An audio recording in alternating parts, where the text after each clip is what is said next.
Welcome back to MTG Burgeoning, your channel for all things magic. It's Sunday Fun Day, and in today's video we are going to continue building around our favorite Changeling Morophon in our Shapeshifter Changeling EDH Commander deck.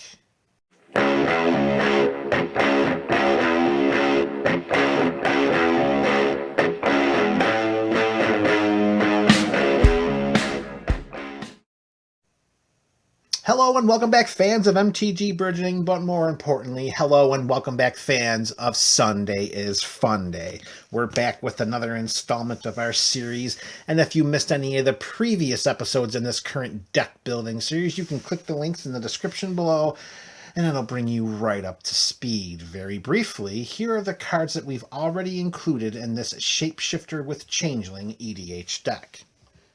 Universal Automaton, Imposter of the Sixth Pride, Avian Changeling, Irregular Cohort, Amoeboid Changeling, Mistwalker, Changeling Outcast, Skeletal Changeling, Venomous Changeling, Woodland Changeling, Guardian Gladewalker, Masked Vandal, Shapesharer, Unsettled Mariner, Mirror Entity, Realm Walker, Taurian Mauler, Bloodline Pretender, Ghostly Changeling, Turtle Shell Changeling, Grave Shifter, Chameleon Colossus, Cairn Wanderer, Morit of the Frost, Valiant Changeling, Metallic Mimic, Dragon's Horde, Birthing Bows, Maskwood Nexus, Reflections of Litjara, Rooftop Storm, Keteran Summons, Coveted Prize, Thwart the Grave, and Spoils of Adventure. And in today's video, we are going to install our disruption and removal spells, leaving just the installation of the land base, and that may just about do it, but it won't for the completion of this deck. So let's move forward with our first disruption spell. It's going to be one copy of Absorb Identity. For 1 and a blue, this uncommon from Kaldheim as an instant reads, return target creature to its owner's hand. You may have shapeshifters you control be copies of that creature until end of turn. Caution, do not have your shapeshifters become copies of a legendary creature that you're bouncing to their owner's hand, because the legend rule is going to apply and all of them are going to the graveyard except for one. But imagine the possibilities of having each shapeshifter you control become a copy of a creature that gets bounced to their owner's hand. The possibilities are just awesome, and I am looking forward to casting Absorb Identity in this Morophon deck. Spell number 2, the Bears of Litjara. This Simic Saga comes into play, and the first lore counter that goes onto it allows us to create a 2/2 blue shapeshifter creature token with Changeling. The second lore counter allows any number of target shapeshifter creatures we control to have base power and toughness of 4/4. And if you review quickly the stack of shapeshifters that we already have in the deck, many of them are much smaller than 4/4. And finally, when the last lore counter is added and then Bears of Litjara become sacrificed, we choose up to 1 target creature or planeswalker. Each creature with power 4 or greater we control deals damage equal to its power to that permanent. So all of our creatures are going to aim their power right at another creature or planeswalker, effectively and hopefully rendering that creature right off the battlefield. Alright, spell number 3 and another instant, but a little bit of a different instant, as this is a tribal instant. Crib Swap is a tribal instant shapeshifter. This card is a changeling, which means it's every creature type at all times. So that means if we have any cards in our deck that say, search your library for target creature card, or search your library for shapeshifter, or something like that, we are able to search up this tribal instant and put it right into our hand. Tapping 2 and a white, we exile target creature. Its controller puts a 1/1 colorless shapeshifter creature token with Changeling onto the battlefield. Yes, this is a much more expensive spell than a Swords to Plowshares or a Path to Exile, but with the flavor and it being fetchable with any of the cards that we can cast in our deck already, Plus, we can use the crib swap on one of our own guys as a chump blocker and then still get another Shapeshifter creature token with Changeling. I think adding crib swap checks a lot of boxes for what this deck wants to do.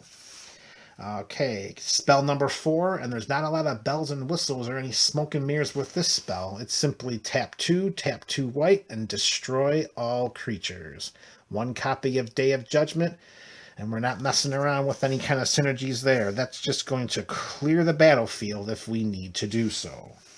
Spell number 5, as we near the halfway point of the cards we're adding to this deck in this current episode of our series, we are going to include 1 copy of Whelming Wave. Sorcery for 2 and 2 blue, and it reads, return all creatures to their owner's hands except for krakens, leviathans, octopuses, and serpents. Well, fans of MTG Burgeoning, all of our shapeshifters have Changeling with the exception of the Metallic Mimic. So guess what? That means that all of our shapeshifters are krakens, leviathans, octopuses, and serpents. So this reads, return all creatures your opponents control to their hand. Because ours are going to stay right in play because of that wonderful Changeling mechanic. Next up, spell number 6. In another enchantment, but not a saga, we're going to include 1 copy of Journey to Oblivion. 4 and a white, this spell costs one less to cast for each creature in our party. And to review, our party consists of up to 1 each of Cleric, Rogue, Warrior, or Wizards. So for the purposes of clarity, if we have 4 shapeshifters under our control, this spell will only cost 1 white mana.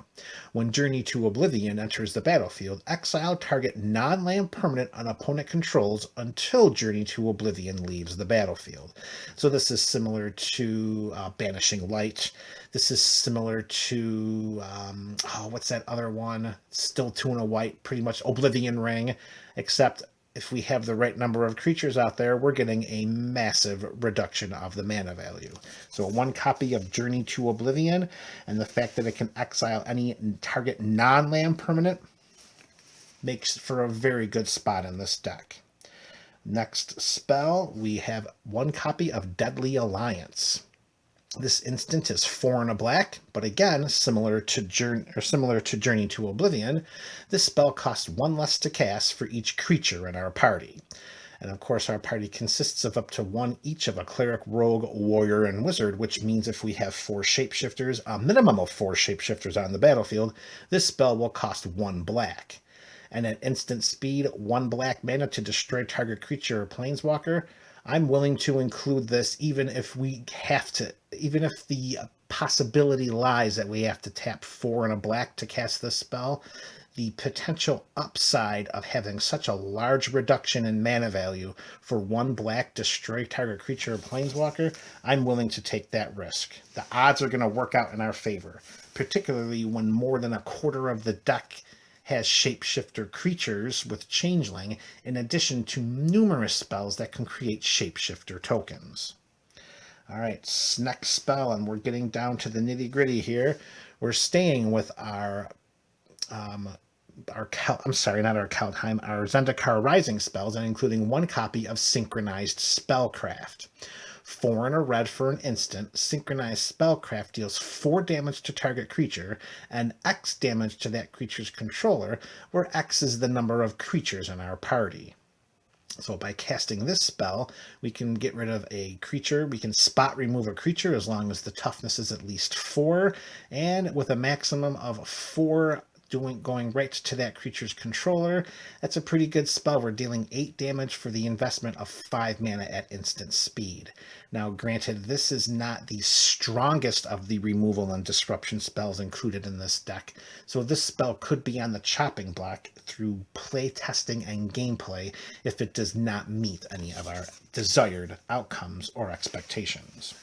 All right, we're down to 3 more spells, and they are of the board wipe variety. We are going to include 1 copy of Austere Command, 4 and 2 white. We get to pick 2 of the following 4 modes: destroy all artifacts, destroy all enchantments, destroy all creatures with converted mana cost 3 or less, or destroy all creatures with converted mana cost 4 or greater.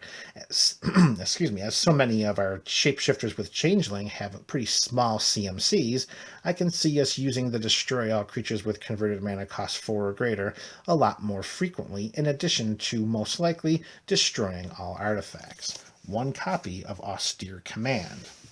Alright, and our next to last disruption/removal spell, 1 copy of Blasphemous Act. Love this card. Whenever there's a red in a deck and I go to the removal disruption part of creating that portion of the deck, the first card that's going in is Blasphemous Act, and it probably always will. 8 in a red, and we're never casting that. This spell deals 13 damage to each creature, but it costs 1 colorless less mana for each creature on the battlefield. Routinely in a game of EDH, when you're sitting at a table with at least 3 other players, you're never going to pay more than 1 red mana when casting this spell. So Blasphemous Act is a very easy spell to include in this 5-color commander deck. And the last disruption/removal spell that we have here is 1 copy of Finale of Eternity. X and double black, the sorcery reads, destroy up to 3 target creatures with toughness X or less. If X is 10 or more, return all creature cards from your graveyard to the battlefield. It will not be a challenge to get to X being 10 in a game of Commander. So if we're able to, spot remove 3 target creatures on the battlefield and then return all of our creatures from our graveyard to play, this spell is going to do a lot of work both in clearing up the battlefield and in recurring our creatures that may have met their fate. And that's it, folks. This is the last of the removal and disruption spells. When we meet next, we will install the mana base, and we'll take 1 step closer to completing this Morophon the Boundless Shapeshifter tribal deck with Changeling. This is MTG Burgeoning, your channel for all things magic.